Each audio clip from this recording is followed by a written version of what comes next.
বাংলাদেশটা ভারতের আধিপত্যবাদের গহ্বরে আমাদের মুক্তিযুদ্ধ এবং স্বাধীনতা যখন প্রায় অবরুদ্ধ হয়ে পড়েছিলেন, বাংলাদেশের নিরপেক্ষ সিদ্ধান্ত গ্রহণের কর্তৃত্ব এবং ক্ষমতা প্রায় আমাদের হাতের নাগালের বাইরে চলে গিয়েছিলেন।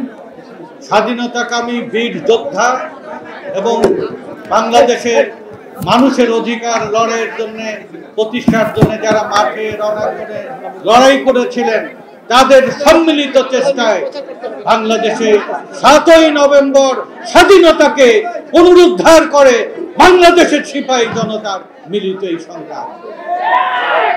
সিপাহী জনতার এই মিলিত সংগ্রাম ৭১-এর মুক্তিযুদ্ধের যে স্বপ্ন, বাংলাদেশের মানুষের যে বাসযোগী নিরাপদ বাংলাদেশ গঠনের স্বপ্ন, দীর্ঘ প্রায় ৩৫০ বছর শোষণার বঞ্চনা, ব্রিটিশ আধিপত্যবাদ শুরু করে সকল ঔপনিবেশিক শাসনের বিরুদ্ধে বাংলার অমিত সাহসী বীর যোদ্ধারা, স্বাধীনতাকামী এই জনপদের মানুষ যে আকাঙ্ক্ষা নিয়ে লড়াই করেছিলেন, এক শত্রুর কবল থেকে আমরা মুক্ত হয়ে আর এক শত্রুর কবলে আমরা জিঞ্জিরে বন্দী হবার মুহূর্তে বাংলাদেশের বিপ্লবী জনতা মাঠে ময়দানে যারা সশস্ত্র লড়াই করে ৪০,০০০ মুক্তিযোদ্ধা বিপ্লবী জনতা অকাতরে জীবন দিয়ে রণাঙ্গনকে রণপ্রস্তুতিতে করেছিলেন, আর সৈনিকেরা একইভাবে জনগণের সেই অধিকার এবং দাবির প্রতি সংহতি প্রকাশ করে এক গভীর ষড়যন্ত্রের সময়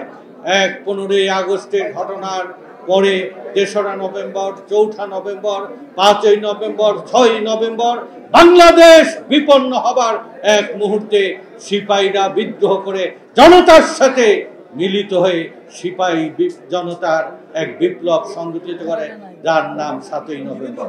৭ই নভেম্বর বাংলাদেশকে দ্বিতীয়বার স্বাধীন করেছে। ঘটনাক্রমে শহীদ জিয়া ক্ষমতার পাদপ্রদীপে আসে। যে শহীদ জিয়া ১৯৬৫ সালে খ্যানকারাম যুদ্ধকেন্দ্রে বীরত্বের সাথে তার দেশকে বীরত্বপূর্ণ বিজয় নিয়ে এসেছিলেন, মুক্তিযুদ্ধের রাজনৈতিক নেতৃত্বের সিদ্ধান্তহীনতার কারণে শহীদ জিয়া স্বাধীনতার ঘোষণা করে ব্যারাকে ফিরে গিয়েছিলেন। যুদ্ধ পরবর্তীতে জাতির গভীর সংকটের সময় সিপাহী জনতা জিয়াকে ক্ষমতায় নিয়ে আসার পরে ৩টি ঐতিহাসিক পরিবর্তন সংগঠিত করে। এক হচ্ছে বাংলাদেশকে বিশ্বের দরবারে সার্বভৌম স্বাধীন রাষ্ট্রের মর্যাদা উদ্দিন করেন, যেটা ৭২-এর সরকার আজকে আদাত এবং ঔপনিবেশিক তাবেদারের কারণে যেটা স্বাধীনতা প্রায় প্রশ্নবিদ্ধ হয়েছিল, সেই স্বাধীনতাকে পুনরুদ্ধার করেন শহীদ জিয়া।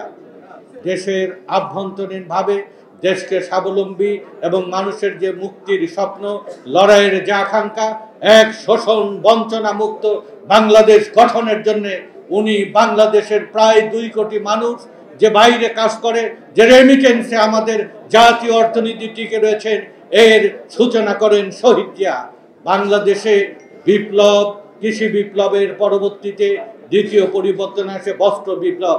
আজকে যে গার্মেন্ট সেক্টর এবং আজকে বস্ত্র খাতের যে পরিবর্তন হয়েছে, আজকে যেটা বিদেশ থেকে যে ওষুধ, বস্ত্র, হিমায়িত মৎস্য এবং চা এবং কৃষি পণ্য রপ্তানি করে যে আয় নিয়ে আসেন, সেটা হচ্ছে দ্বিতীয় বাংলাদেশের আয়।